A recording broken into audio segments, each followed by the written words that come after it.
Hi, and welcome to your first lesson. On this journey, I would like to show you a little more about how we'll begin.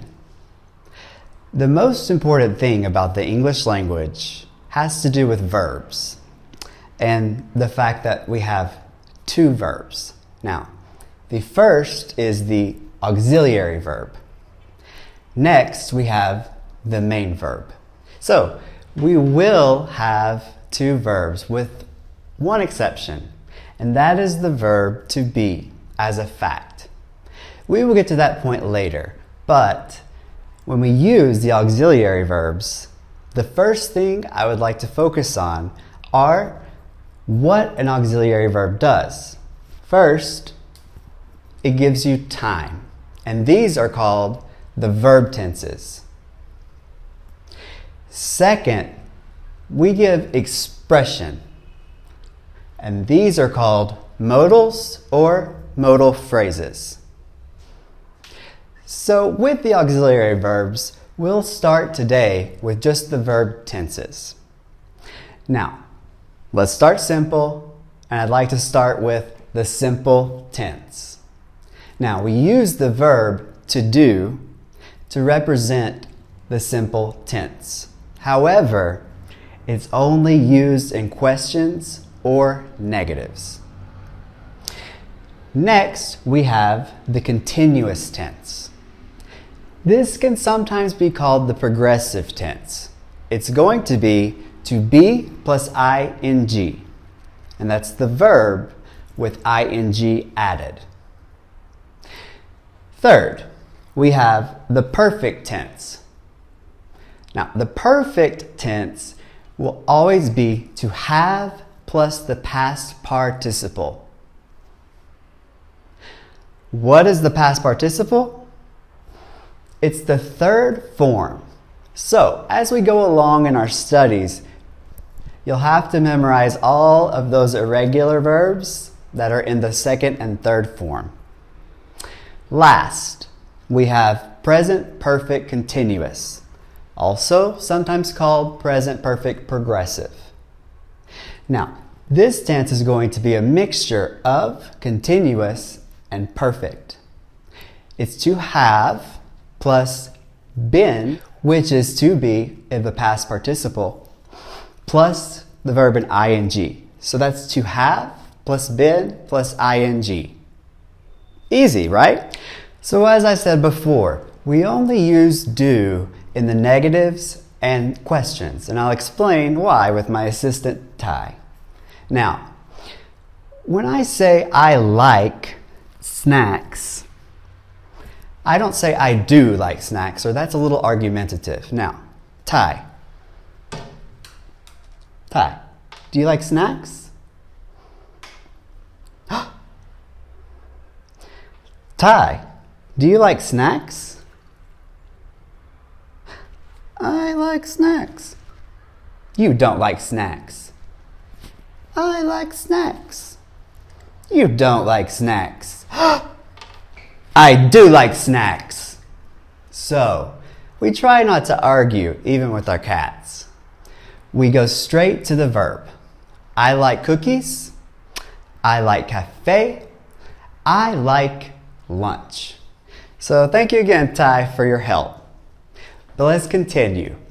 When I say negative, what I mean is don't. So, when we use don't, it's a contraction of do and not.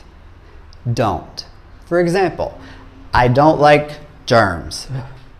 Or I don't like some people that are just not nice. So, when we use in questions, do you? But that'll be another lesson. So, continuing. With the simple present, we are representing this in time. Let's imagine this horizontal line is time. This vertical line is now. This is simple present. Something that probably happened in the past will probably happen in the future and happens now. it happens with frequency, or as before, like I said, using to be as a fact, it is a fact that always exists. So, moving on to simple past, we use the form did. That's the second form you'll need to memorize on your list. We're going to skip the future, and there's a reason for that. Before, I talked a little bit about modals. Future is never really known, right? So we'll get to that lesson later.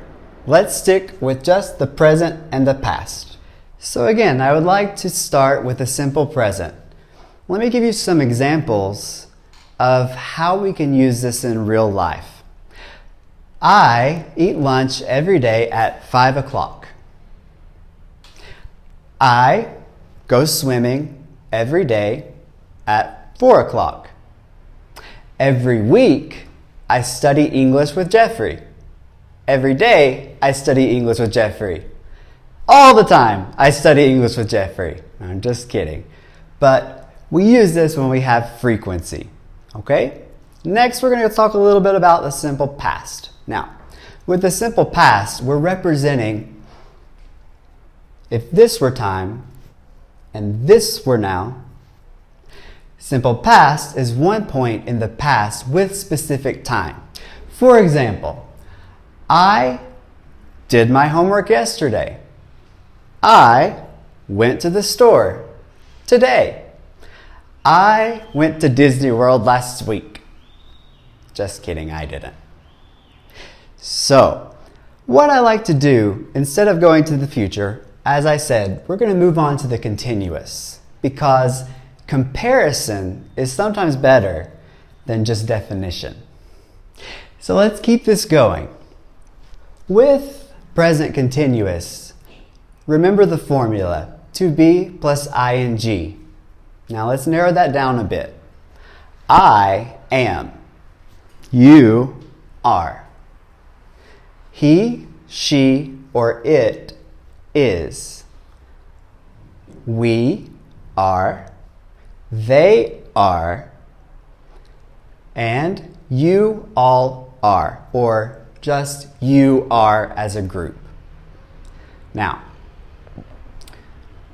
the reason I like to compare with simple present and present continuous, so let's take a look at how present continuous will look. So if this were time and this were now, this is present continuous. Comparing that with simple present, what is the difference? Yes, it's happening now.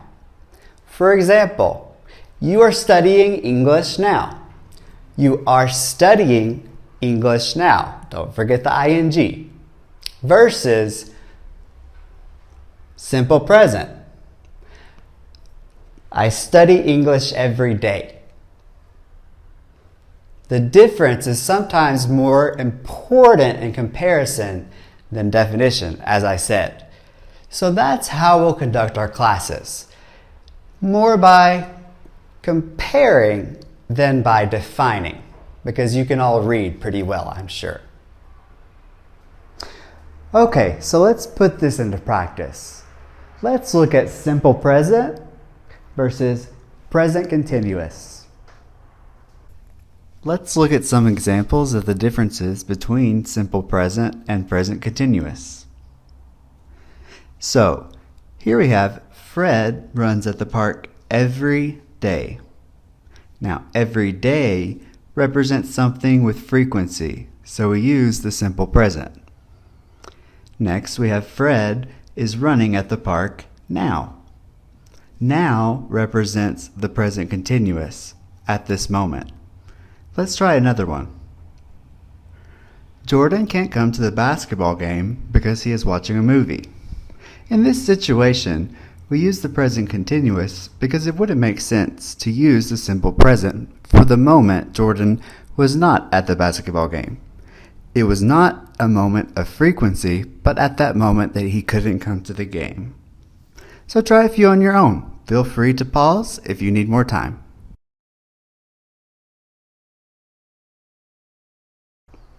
Don't worry, I'm still here. So, as I go through these exercises and we look at the comparisons, I'd like for you to go along with me.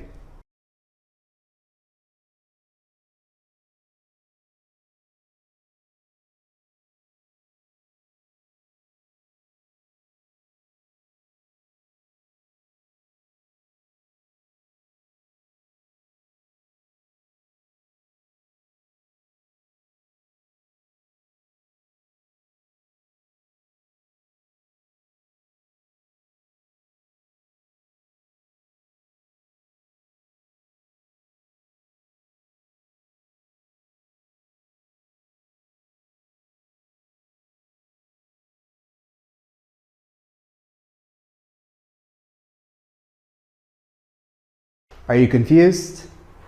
Any questions? So far, what we've learned is simple present is something always happening or something that happens with frequency, while present continuous is something that happens now, at this moment. So that concludes our first lesson. Thank you very much for watching. Feel free to go back, pause, or go forward. You can also feel free to move forward along in the series. It's up to you the speed that you want to learn. But trust me, if you stay with me, I will be the last English teacher that you ever need. So I look forward to our next lesson, and until then,